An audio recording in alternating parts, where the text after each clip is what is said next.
আসসালামু আলাইকুম। গরিবের শুক্রবার আজকে। তো গরিবের শুক্রবারে কিন্তু ঈদ তো ঈদই হয়। ঈদের দিনে অনেকে খিচুড়ি খায়। তো অনেকেই মাংস, পোলাও, বিরিয়ানি, কোরমা কত কিছুই না করে। তো আমার শরীর আর টানছে না। আমি অলরেডি মনে হচ্ছে ক্লান্ত হয়ে পড়েছি। কিছুটা সময় আমার নিজেরও দরকার বলে মনে হচ্ছে। তো আজকে বাড়ির ফরমাইশ ছিল যে এত কিছুর দরকার নাই, ঠিক আছে শর্টে-খাটে খিচুড়ি। তো খিচুড়ি কখনোই শর্টে-খাটে হয় না। যারা একটু ভোজন রসিক বা যারা খিচুড়িটাকে খিচুড়ির মতো করেই খেতে চায়, তারা একদম খাসির মাংস, গরুর মাংসর মতো করেই কিন্তু খিচুড়ি ভুনা করে।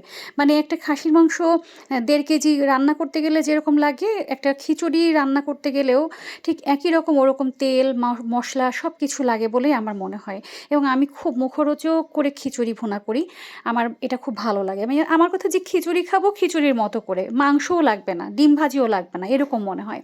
তো আমার বরের আবার ডিম ভাজি ছাড়া চলেই না। মাছ থাক, মাংস থাক, যাই থাক, খিচুড়ির সাথে তার মানে ডিম ভাজি লাগবেই।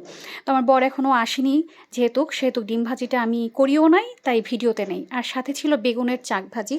এই হচ্ছে আজকের দুপুরের আয়োজন। গরিবের জুম্মা মোবারক। আর সাথে ছিল আমার শাশুড়ির দেয়া ভালোবাসার জলপাইয়ের আচার। আল্লাহ হাফিজ। আসসালামু আলাইকুম।